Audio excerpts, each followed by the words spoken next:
अस्सलाम वालेकुम, ये है स्पोर्ट्स फ्लो। मैं हूं दानिश अनीस। आप देख रहे हैं HBL PSL special. HBL PSL में कल एक नहायत अहम मैच खेला गया। अपॉर्चुनिटी दोनों टीमों के पास थी। एक तरफ लाहौर कलंदर, दूसरी तरफ Peshawar Zalmi. It was a rain affected match. दोनों टीमों के पास 13-13 ओवर्स थे। पहले खेलते हुए धावा बोला बाकायदा लाहौर कलंदर्स के ओपनर्स ने और एक बेहतरीन प्लेटफॉर्म प्रोवाइड किया जिसने 150 तक पहुँचना लाहौर कलंदर के लिए काफ़ी आसान बना दिया। आसिफ अली ने एक छोटा सा कैमियो भी खेला, आखिर में 6 गेंदों पर 18 रन बनाए, बट प्लेटफॉर्म सेट किया। फ़खर जमान ने 60 रन बनाए 36 गेंदों पर। मोहम्मद नईम ने 10 गेंदों पर 22 रन बनाए। इन दोनों की बैटिंग ने अच्छा प्रोपेल किया कल लाहौर कलंदर्स को। जवाब में लाहौर कलंदर्स के बॉलर्स ने भी अच्छी बॉलिंग का मुजाहरा किया। कल सलमान मिर्ज़ा को अपॉर्चुनिटी गई लाहौर की जानिब से और उन्होंने 4 विकेटें समेटी सिर्फ 31 रन के एवज़। कल सिर्फ 3 ओवर्स पर बॉलर ही किए जा सकते थे बिकॉज 13 ओवर्स का मैच था। शाहीन शाह अफरीदी ने भी 2 विकेट्स हासिल की और सिकंदर रज़ा 1 विकेट लेने में कामयाब हुए। पेशावर ज़ल्मी के लिए कोई भी बल्लेबाज खातिर खा इनिंग्स खेल नहीं पाया और ज़्यादा इम्प्रेस कर नहीं पाया। लेट्स फेस इट, जब आप 11.5 की औसत से रन्स बनाने का सोच के ग्राउंड में उतरते हैं तो इतना आसान होता नहीं है और ऊपर से ही विकेटें गिरने का सिलसिला शुरू होता रहा। इस तरह 10 साल में पहली बार पेशावर ज़ल्मी प्ले-ऑफ्स के लिए क्वालिफाई नहीं कर पाया। काफ़ी सारे सवाल उठे हैं कि क्या टीम कॉम्बिनेशन सही नहीं था, क्या कप्तानी सही नहीं थी, क्या जो टॉप बैटर्स थे वो फॉर्म में नहीं थे, जब बॉलिंग डिपार्टमेंट वीक था। इन तमाम सवालों के जवाब अपने एक्सपर्ट से हम ज़रूर लेंगे। आज प्ले-ऑफ स्टेजेस का आखिरी मैच खेला जाने वाला है कराची किंग्स और इस्लामाबाद यूनाइटेड की टीमों के दरमियान। अगर हम पॉइंट्स टेबल की सिग्निफिकेंस की बात करें तो ज़्यादा कुछ बदलेगा नहीं चाहे जो भी टीम जीते, क्योंकि कराची किंग्स 12 पॉइंट्स पे है, इस्लामाबाद यूनाइटेड 10 पॉइंट्स पे है। अगर इस्लामाबाद जीत भी जाता है तो कराची किंग्स इस्लामाबाद के जो नेट रन रेट है उसमें काफ़ी फ़र्क है। इस्लामाबाद जीत कर तीसरी पोजीशन हासिल करेगा, उसको फिर भी क्वालिफायर ही खेलना पड़ेगा, इनफैक्ट एलिमिनेटर ही खेलना पड़ेगा, जबकि क्वालिफायर कोयटा ग्लैडिएटर और कराची किंग्स की टीमों के दरमियान खेला जाएगा। राइट देन जेंटलमैन, आज के मैच पर आगे चल के बात करेंगे। एक्सपर्ट्स का तारुफ करा दें ताकि हम कल के मैच को डिस्कस कर सकें। एक्सपेरिमेंट के लिए हमारे साथ मौजूद हैं पाकिस्तान के साबिक कप्तान और टेस्ट क्रिकेटर राशिद लतीफ़ साहब और टेस्ट क्रिकेटर अहमद शहजाद ने हमें ज्वाइन किया हुआ है। राशिद भाई, शुरू से ही मसले मसाइल चलते रहे पेशावर ज़ल्मी की टीम में। सिंपल सी बात है, हम बहुत सारी बातें कर सकते हैं, लेकिन कोई भी टीम अगर अपनी गलतियों से सीखेगी नहीं, और बेसिक गलतियों की बात कर रहे हैं हम इस सोच की बात कर रहे हैं कि एक ऐसा ग्राउंड है जहां पर चेस करने वाली टीम जीतती ही नहीं है, पहले खेलने वाली टीम जीतती है। आपने 2 मैचेस में कंसेक्यूटिवली टॉस जीतकर दूसरी टीम को बैटिंग दे दी है। ये तो बहुत बेसिक सी गलती है जो आप दोहराते आए। जी दानिश, काफी ये गलती नहीं कि उन्होंने काफी की है और होम ग्राउंड था इनका, यहाँ पे शायद एक मैच भी नहीं जीते या एक जीते होंगे। और देखें, टॉस जीत के जो आपने जैसी बात की, कल 24 घंटे में 2 मैचेस हार गए और बाहर हो गए। सबसे ज्यादा चांसेस इनके थे कि प्ले ऑफ में जाएंगे, क्योंकि एक ही मैच था लाहौर कलंदर्स के पास, एक ही मैच था, वो उसमें जीतते हारते डिपेंड कर रहा था। कराची किंग्स वाला मैच इन्होंने अपने हाथों से दिया कि मतलब डिसाइड किया कि हम इस तरह से प्लेइंग 11 से जाएंगे और टॉस जीत के हम ऐसा करेंगे। और यहाँ पे कल वाले मैच में बॉलिंग बढ़ा के फिर दोबारा से ये उसमें चले गए कि हम दूसरी टीम को बैटिंग है। लाहौर कलंदर की बहुत तैयारी क्या, मतलब जो टीम थी उनकी पावर प्ले का गेम था ना, 13 ओवर में पावर प्ले का गेम है। हाँ, एटलीस्ट प्लानिंग नजर आई। उनके पास देखिए फखर नहीं पहली गेंद पे उसने मिड विकेट पे चौका मारा और एंटेड नजर आ गई आपको। फिर उसके बाद फखर जमान ने मोहम्मद अली को बैक टू बैक 2 छक्के मारे। तो यही होती है क्रिकेट। पहली बैटिंग में लाहौर के अंदर गुड है, वो टारगेट सेट कर देती है। शायद दूसरी बैटिंग में हो सकता है कि, लेकिन वो हुआ नहीं। तो आप देखें 6 ओवर पावर प्ले तो कम था, 6 ओवर में 80 रन कर दिए थे। अराउंड 13 का इनका था, 149 इनके बस में नहीं था। जब रन हो गए ना, उसी पर अंदाजा हो गया था कि इनके बस में नहीं है, होना नहीं है इनसे, क्योंकि बहुत अच्छी फॉर्म में नहीं था। मयूब भी नहीं है, वो भी 4 डॉट बॉल खेल गए, 4 हारिस ने खेली, 6 बाबर आजम ने खेली, 14 तो 4 ओवर के अंदर आपने डॉट बॉल खेली। तो सलमान ने बहुत अच्छी बॉलिंग की, आउट किया, लेकिन लगा ही नहीं कहीं पे भी कि ये मैच जीत पाएंगे। और ऐसे मौकों पे होता है कि अपनी बैटिंग ऑर्डर को थोड़ा सा चेंज करते हो। अगर आपने पिछला मैच देखा होगा, बाबर ने बैटिंग की, रन किए लेकिन रन नहीं किए, जितवा नहीं सके। तो कल के छोटा मैच था, उसमें तो नंबर 3 पे आना ही नहीं था उसको तो बिल्कुल आखिर में जरूरत पड़ती तो जाते। तो इसका मतलब है कि खुद की गलती, दूसरी टीम की मैनेजमेंट क्या करती है। मतलब कि इतने बड़े प्लेयर हैं, इंतजाम, बहुत रिस्पेक्ट है उनके लिए, मुशी है, मोहम्मद अकरम है और बाहर के लोग भी हैं, किस तरह से खिलाया है टीम। मुझे नहीं लगता कि कहीं से भी टीम उनकी खराब थी। उनके पास बेंच पे भी अच्छे, बहरान मुमताज बेंच पे रहा, उनका सुफियान मुकीम बेंच पे रहा, उनके पास तो मां सदाकत बेंच पे रहा, मोस्टली इनके पास अहमद दानियाल बेंच पे रहा उनके पास। तो गलतियां तो इनकी अपनी है, और अब बाहर हो गए, पहली दफा बाहर हुए, ये सबसे ज्यादा मैचेस पीएसएल में खेलने वाली टीम कल बाहर हो गए। और मैं ब्लेम इनकी टीम पूरी मैनेजमेंट के, जो कप्तान की जहां पे जितनी बात है उसकी गलतियां तो हैं, वो उस तरह का कैप्टन कभी भी साबित नहीं हुआ बाबर आजम जैसे कि इंटरनेशनल में हुआ हो, या कराची किंग्स से हुआ हो, या पेशावर ज़ल्मी से। लेकिन मैनेजमेंट तो तगड़ी थी आपकी, तो मैनेजमेंट फेल हुई बुरी तरह से और बिग टूर्नामेंट में बाहर हो गए। क्योंकि इस टूर्नामेंट की हो सकता है कि ब्रेक से पहले इतना शोर नहीं था, इतना मजा नहीं था, लेकिन लास्ट 2 डेज में अगर देखें, लोग टिकट भी मांग रहे हैं और लोग देखना चाह रहे हैं। अभी लाहौर में ये मेला चला जाएगा और मैं समझता हूँ कि 4 दिन फुल हाउस होगा और बहुत हाइप बनेगी पीएसएल इंशाल्लाह। और इसमें तो कोई शक नहीं है कि जी एक क्लियर एक्स्ट्रा बज़ नज़र आ रहा है पाकिस्तान सुपर लीग के टेम्पो को लेकर। और अहमद, अगर हम पेशावर ज़ल्मी की बात करें तो let's face it sir, clear strategy ही नज़र नहीं आई। जैसे राशिद भाई कह रहे हैं, it's not just the captain, it's the team management as well. शुरू से ही मसाइल नज़र आ रहे थे, बॉलिंग डिपार्टमेंट के बड़े ग्लेयरिंग मसाइल नज़र आ रहे थे पेशावर ज़ल्मी की टीम में। सेटल ही नहीं हो पा रहा था उनका bowling department through out the 10th season. वो चेंजेस करते आए, सेटल नहीं हुए किसी एक टीम कॉम्बिनेशन पे। जी ऑब्वियसली देखिए, बाबर आजम पे मैं देखता हूँ सारी चीजें फेंकना मुनासिब नहीं है। उनकी अपनी फॉर्म बिल्कुल एक क्वेश्चन मार्क है, और वो तो खुद भी बोलते हैं कि वो कोशिश कर रहे हैं। वो खुद बोल रहे हैं कि नहीं हो पा रहा। मैं हजार उनके अगर आप पॉडकास्ट वगैरह देखेंगे तो उस पे वो खुद मानते हैं कि यार मैं कोशिश कर रहा हूँ लेकिन हो नहीं पा रहा। अल्लाह करे कि वो जो चाह रहे हैं वो हो जाए। उसका बेहतरीन हल यही होता है कि आपको अपने आप को प्रेशर गेम से साइड पे लेके जाना है। और मुझे पूरी यकीन है कि जब वो डोमेस्टिक का एक चक्कर लगाएंगे, वनडे, T20 टेस्ट मैचेस वहां खेलेंगे, देखिएगा कि आप उनकी फॉर्म में आपको बकतरे बेहतरी नजर आएगी। एक बेहतर बाबर आजम आपको नजर आएंगे। लेकिन साइम अयूब और बाकी के प्लेयर्स, इवन हारिस, वो उन पे भी बहुत ज्यादा रिस्पॉन्सिबिलिटी थी। हमें पता था, या आज आके जो हाजी अकरम साहब बोल रहे हैं, जो उनके 8-10 साल से इन्वॉल्व है पेशावर ज़ल्मी के साथ, वो कह रहे थे कि हमारी बड़ी इनएक्सपीरियंस बॉलिंग है। तो यार आपकी अगर इनएक्सपीरियंस बॉलिंग थी, आपने तो उसमें से भी पूरी नहीं खिलाई। आप तो ज्यादातर मैचेस एक बॉलर शॉट खेलते रहे, और फिर आप किस तरह कह सकते हैं कि आपकी इनएक्सपीरियंस बॉलिंग है? आपके इनएक्सपीरियंस बॉलर्स ने तो बकदरे बेहतर बॉलिंग की है। आप अहमद दानियाल को देख लें, आप अली रजा को देख लें, और T20 के अंदर 1-2 मैचेस सबके बुरे जाते हैं, लेकिन मोस्ट ऑफ द टाइम उन्होंने बेहतर बॉलिंग करके दिए, विकेट्स लिए स्पेशली जब जरूरत थी। और आपके पास जो है यंगस्टर्स अभी बाहर भी बैठे हुए थे, सुफियान मुकीम वगैरह, जिस तरह राशिद भाई ने बात की है, तो वो तो आप खुद ही नहीं खिला रहे थे। तो मैं बिल्कुल इस चीज से एग्री करता हूँ कि पहले आप साइम अयूब को, अब आप कह रहे हैं कि वो इंजरी से आया, तो आप ही नहीं खिलाया। आप उसको पहले मैच से आपने उसको अंदर डाला। हो सकता है कि अगर आप 2-3 मैच उसको रेस्ट करा के, थोड़ा एनवायरमेंटल करके, उसके बाद आप चांस लेते तो ज्यादा बेहतर वो परफॉर्म कर सकते। उसके आप ये सारी चीजें अपनी है। फिर इनके जो मेंटोर्स थे, मैं हैरान होता हूँ कि यार किस तरह आजकल के क्रिकेट के अंदर, फिर इसलिए मैं कहता हूँ कि बड़ा जरूरी है उन लोगों को टीम्स के साथ रखना जो एटलीस्ट जो है खेले में है, जिनको T20 क्रिकेट का पता है और जो फॉलो करते हैं। अब आप बिजनेसमैन को जो है, जो एक पार्ट टाइम जॉब के लिए अभी नहीं रह गई है, यहाँ आपके डिसीजन जो है वो मैटर करते हैं। और वो क्रिकेटर्स जिनका ब्रेड एंड बटर ही जो है ये है, और इस पे फोकस करते हैं कि दुनियाई क्रिकेट में क्या चल रहा है, आप उनको टीम के साथ एसोसिएट करते हैं, ना कि सिर्फ इसलिए कि हाँ यार फ्रेंडशिप है, दोस्ती है, उसका लाइक है, आप लेके आ जाते हैं।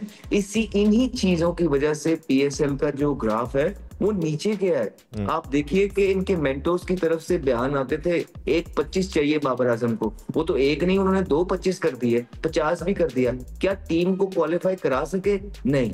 हमें एक दफा नहीं देखने को मिला कि इतने बड़े मेंटोर्स जो थे, इन्होंने बाबर आजम के साथ या साइम अयूब के साथ क्या बात कर रहे हैं। तो बात तो फिर वही आ गई कि जो हम टीवी पे बैठ के बात करते हैं, जब प्रैक्टिकल उसको ग्राउंड के अंदर करने का टाइम आता है, और जो वाकई जहाँ पे इट मैटर्स करते हैं, वहां पे वो लोग कहीं भी नहीं थे। और आप देखें कि हिस्ट्री में पहली दफा हुआ है कि पेशावर ज़ल्मी की जो टीम है वो क्वालिफाई तक नहीं की है। It's a sign of concern. और कब तक आप जो है ये चीजें अंडर द कारपेट डाले जाएंगे, चलो कोई बात नहीं, पहला सीजन था, नहीं, it's not about that. Cricket का स्टैंडर्ड नीचे जा रहा है, पाकिस्तान टीम को यंगस्टर्स मिल नहीं रहे हैं, आप प्रोवाइड नहीं कर रहे हैं, there are lot of things जो इस हार के साथ जुड़ी नहीं है। और दो वो टीमें बाइक हुई हैं जो दो पाकिस्तान की क्रिकेट को रूल करते रहे हैं। बाबर आजम और रिजवान ने पाकिस्तान की क्रिकेट को रूल किया है, और उस साल जिस साल इन्होंने पॉइंट प्रूफ करना था, इनको ड्रॉप किया गया पाकिस्तान टीम से। उस साल मैं पर्सनली ये समझ रहा था कि ये जो लेवल है लीग का हमारा, जिस तरह की क्रिकेट चल रही है यहाँ, तो ये दोनों उड़ा के रख देंगे और ये बताएंगे टीम सिलेक्टर्स को और अहमद, अनफॉर्चुनेटली एक ब्रेक लेने का टाइम हो गया, we have to go for a breaking. हम जल्दी से ब्रेक आएंगे, लाहौर कलंदर की बात करनी है, टॉप 4 टीम का फैसला हो गया, हमारे साथ रहेगा।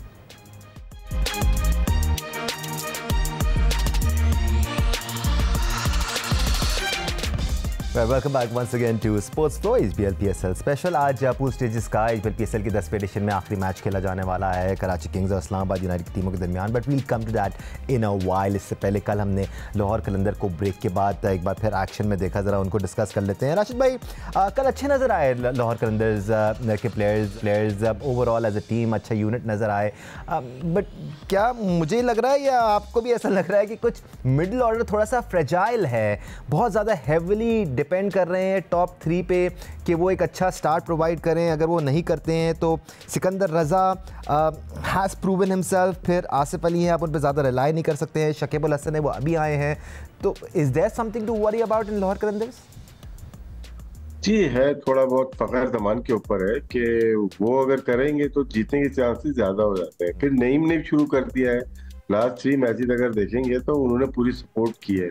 अब्दुल्ला शफीक से 2 मैचेस मिले, वो बहुत अच्छा खेल रहे थे, लेकिन बाहर के जो प्लेयर चले गए, लेकिन फिर भी जो चेंजेस आई हैं उसमें लाहौर के अंदर भारी होती हुई नजर आ रही है। अच्छी शकीब उल हसन उनके पास आए हैं, वो गुड प्लेयर है, वो मैच टर्निंग बॉलिंग बैटिंग दोनों में कर सकता है। तो लाहौर के अंदर अच्छी टीम लग रही है, क्योंकि मेरा यही ख्याल था अगर तो ये आ गए प्ले ऑफ में तो फाइनल में खेल सकते हैं, टीम अच्छी है। अगर मैं मवाजना करता हूँ दूसरी टीमों के साथ, कोयटा बहुत अच्छी चल रही थी, लेकिन उसके बाद 2 मेन प्लेयर्स इनके मिसिंग हो गए, और इस्लामाबाद यूनाइटेड सबसे लकीस्ट टीम इस टूर्नामेंट की साबित हो रही है। ये हफ्ता इनका बड़ा जबरदस्त गुजरा है, बगैर मैच खेले ये प्ले ऑफ में क्वालिफाई कर रही है। 4 मैच पिछले हारे हुए थे, और जब कराची ने हराया पिशावर को तो वो ये क्वालिफाई कर गए थे। फिर इनको मिल गया, इनका कोच भी पाकिस्तान टीम को ज्वाइन किया इन्होंने, और प्ले ऑफ में भी चले गए बगैर खेले, तो लकी रहा। और आज देखते हैं कि इनकी स्ट्रेंथ क्या है, आज किस तरह से ये खेलते हैं, डिपेंड करता है। उसके बाद नेक्स्ट जो मैच है उनका वो लाहौर कलंदर्स है, और लाहौर कलंदर्स मुझे लगता है कि अच्छी टीम होती भी नजर आ रही है। लाहौर कलंदर्स को लेकर आपको कैसी फीलिंग्स आ रही हैं अहमद? कुछ खोया है तो कुछ पाया भी है, जैसे राशिद भाई कह रहे हैं, अगर डैरल मिचेल गए हैं तो फिर शकीब अल हसन आए भी हैं, और उसी तरह क्वेटा की बात कर रहे थे, वहाँ फिनालिन गए हैं तो फिर ख्वाजा नाफे को मौका मिला है, और उन्होंने कल 51 रन की इनिंग्स खेलकर साबित किया है कि जी डगआउट में भी पोटेंशियल है उस टीम में। नहीं, लाहौर कलंदर बहुत जबरदस्त मैच खेला है कल का, अपनी स्ट्रेंथ पे खेला है। उनकी स्ट्रेंथ अगर अर्ली डेज में आप देखेंगे या जो वो जीतते हैं वो बॉलिंग पे ज्यादा जीतते हैं। अभी आप देखें फखर जमान अच्छी एक फॉर्म में नजर आ रहे हैं, डेंजरस बैट्समैन है, ठीक है, और वो अच्छी फॉर्म में है, और उसके लिए उनके लिए अच्छा ये हुआ है कि उनका लोकल ओपनर जो है वो भी बहुत अच्छा खेल रहा है, उसने भी 250 किए हैं, और यहाँ पे भी ये कल की जो इनिंग है छोटा कैमियो लेकिन इम्पैक्ट। हम बार बार वही बात करते हैं कि आप 25 करें 30 करें लेकिन इम्पैक्ट करें, खासकर 13 ओवर का मैच होता है अहमद, प्राइसलेस है 10 पे 22। जी बिल्कुल। और दूसरी तरफ पेशावर ज़ल्मी, जिस तरह राशिद भाई बात करते थे, चेस करते हुए भी जो है ना बड़े डॉट बॉल खेल जाता है। ये लाहौर कलंदर वाले मैच में भी हमने देखा, उससे पिछले भी, लेकिन nothing to take away from that youngster, एक सलमान मिर्जा, क्या विकेटें उसने उड़ाई हैं यार, मजा आया देख के उसको। एक इनएक्सपीरियंस बॉलर है, आके उसने पहले वो हिट विकेट हुआ है साइम अयूब, उसे टक्कन किया उन्होंने बड़े अच्छे एरियाज पे। उसके बाद अगले ही बॉल के अंदर जो फॉरनर थे पेशावर ज़ल्मी के, उसको बिल्कुल उस बॉल का समझ नहीं आया।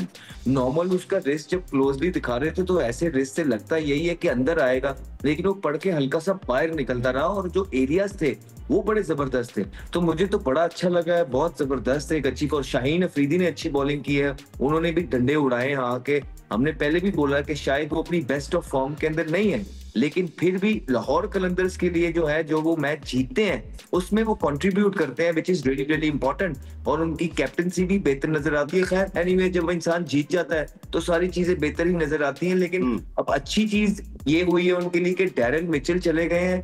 डैरेन मिचेल से वो 4 ओवर करवाते थे, उसकी वजह से ऐसा लगता था कि लाहौर कलंदर का कॉम्बिनेशन एक बॉलर शॉट के साथ बना हुआ है। लेकिन जो रिप्लेसमेंट जिस तरह राशिद भाई ने कहा आई है, वो ज्यादा बेहतर आ गई है, जो पूरा बैट्समैन भी है और जो पूरा बॉलर भी है, जिससे इनकी बैटिंग भी को भी जो है ना कंप्लीट होगी और बॉलिंग भी।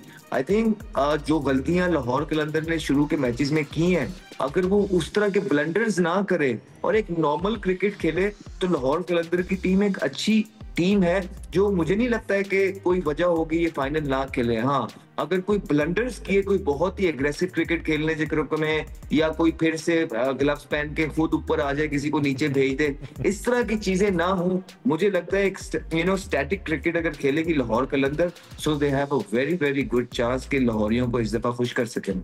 गलतियों और ब्लंडर्स की बात हो ही रही है राशिद भाई, तो इस्लामाबाद यूनाइटेड की बात कर लेते हैं। बिकॉज पहले मैचेस में 5-6 मैचेस में डोमिनेट किया इन्होंने, कंसेक्यूटिव कामयाबी हासिल की, विनिंग स्ट्रीट पे चल रहे थे, लेकिन फिर समझ से बाहर फैसले हुए, चेंजेस करना शुरू हो गए, 5-5, 6-6, 7-7 चेंजेस करना शुरू हो गए टीम में, जिसकी वजह से उनका रिदम टूटा। तो फिर जो जीत का एक सिलसिला शुरू हुआ था वो भी टूट गया। अब लगातार 3 मैचेस हार चुके हैं। देखिए, कुछ टीम ने बहुत गलतियां की, जो हमने पेशावर ज़ल्मी की अगर बात की या मुल्तान सुल्तान की बात करते हैं, इन्होंने बड़ी गलतियां की हैं। तो इस्लामाबाद यूनाइटेड ने बाद में बहुत ज्यादा किया कि इतने ज्यादा प्लेयर्स को चेंज करना मुनासिब नहीं था। इन्होंने काफी प्लेयर खिलाया, हालांकि कोयटा ग्लैडिएटर ने भी चेंज किए हैं, लेकिन उनको पता था कि हमें कहाँ पे खिलाना है। अगर मनरो अच्छी फॉर्म में थे, साथ में दूसरे बॉलर थे, तो एक ही मैच में दोनों को बिठा दिया, दूसरे प्लेयर्स आ गए, लाइट किया शायद। जब एक मैच हारते हैं थोड़ा प्रेशर तो पड़ता है, 2 मैच हार जाते हैं तो और ज्यादा होता है। तो ये प्रेशर लेने वाली टीम है, पहले ये दिया करती थी प्रेशर, लेकिन लेने वाली है। लेकिन अब इनका हर चीज स्टेक पे आ गया है, क्योंकि पिछली दफा चैंपियन हुए हैं ये, माइक हसन आ गए हैं, पाकिस्तान टीम के अराउंड भी हो गए, तो वो किसी सूरत में भी चाहेंगे अच्छी टीम खिलाएं और इस टूर्नामेंट को भी जीते। इनके पास चांसेस तो मिल गए, इनको ऑक्सीजन क्या कहते हैं मार्क्स इनके लगा हुआ था और ये वापिस आए, चांसेस नहीं थे। पिशावर ने इनको मौका दिया है, तो ये तो पूरा ग्रैब करने की कोशिश करेंगे। टीम अच्छी है, वैसे ही है, कुछ प्लेयर मिसिंग है, लेकिन इस्लामाबाद यूनाइटेड के पास लोकल प्लेयर्स बहुत अच्छे हैं। ठीक है, राइट। अहमद, कराची या इस्लामाबाद कौन जीतेगा आज? पलड़ा किसका भारी है, बता दें। मुझे लगता है कि कराची किंग्स जो है अच्छी क्रिकेट खेल रहा है। आखिरी अगर 2-3 मैचेस देखेंगे तो इस्लामाबाद यूनाइटेड से, लेकिन हैविंग सेड दैट, मुझे लगता है ये जो ब्रेक है ये ब्लेसिंग एंड डिस्गाइज हो जाएगा इस्लामाबाद के लिए, बिकॉज ये शायद बेहतर कॉम्बिनेशन बना के आ सके। काफी परेशान हो गए थे, 3 मैचेस हार गए थे, तो ब्रेक ब्लेसिंग एंड डिस्गाइज वाकई में हो सकता है। वो अलग बात है कि पिछले जो 5 मैचेस खेले गए इन दोनों टीमों के दरमियान, 5 इस्लामाबाद ने जीते हैं। राशिद भाई, किसका पलड़ा भारी? कराची किंग्स बहुत टॉप पे खेल रही है, वो वही टीम थी, मैंने पहले ही बात की कि चारों वेन्यूज पे खेली है, वो हार जीत अलग है, लेकिन पिच को नहीं लेके आया, क्योंकि ऑस्ट्रेलियन कैप्टन है। अहमद ने भी इसको मेंशन किया था, वो पिच को नहीं ला रहे बीच में, और कोई ब्लेम नहीं दे रहे किसी को, वो खेल रहे हैं अपनी क्रिकेट। और जो वीक टीम लग रही थी वो बनते इसको जल कर लिया, टीम बना ली है। खुजदिल शाह से 4 मैच में अच्छी परफॉर्मेंस दिलवा दी, 1-2 मैचेस में इरफान ने, कुछ मैचेस में नबी ने। बॉलिंग देखें, टॉप बॉलिंग अगर देखें 17 विकेट के साथ मौजूद है अब्बास, और फिर हसन अली 14-15 विकेट के साथ वो मौजूद है, खुजदिल भी बॉलिंग कर रहा है, फिर मीर हमदा पावर प्ले में। तो टीम बनी देर से, लेकिन वो उसमें विनिंग स्ट्रीक नजर आ रही है, वो कंबाइंड टीम लग रही है। तो मुझे तो लगता है प्रेडिक्ट नहीं करते, लाहौर और कराची का फाइनल होते हुए नजर आ रहा है। अच्छा, right, you heard it from our experts. Rashid Latif साहब, बहुत शुक्रिया आपका। अहमद शहजाद साहब, आपका भी शुक्रिया हमें ज्वाइन करने के लिए, आप सब देखने के लिए। Let's enjoy the last match of the playoffs and we are all set for the next stage of PSL, but of course after today's match. आज के लिए इतना ही, अल्लाह हाफिज़।